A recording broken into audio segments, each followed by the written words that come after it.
La décision vient de tomber cet après-midi. Les cours en présentiel à l'Université de l'île Maurice viennent d'être suspendus. Ils seront dispensés uniquement en ligne pour une durée indéterminée. En cause, la situation sanitaire du pays qui continue d'être préoccupant.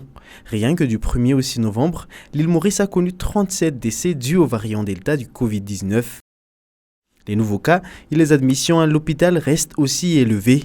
Le nombre de cas rapportés par l'OMS entre le 1er et le 6 novembre est de 719.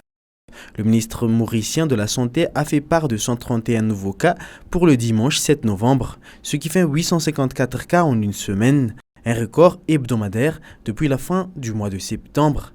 À cela s'ajoutent les 147 nouveaux cas décelés ce lundi. Face à cette situation, les autorités mauriciennes envisagent la fermeture des écoles du pays pour freiner la progression de l'épidémie. Aux dernières nouvelles, ce lundi, le quotidien mauricien L'Express Maurice affirme que les écoles resteraient finalement ouvertes jusqu'à nouvel ordre après une réunion du High Level Committee.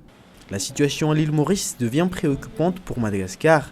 La grande île a décidé de rouvrir ses frontières aux passagers internationaux. Depuis le 23 octobre, les avions vers et à destination des îles voisines situées dans l'océan Indien, notamment La Réunion et Maurice, sont de nouveau autorisés.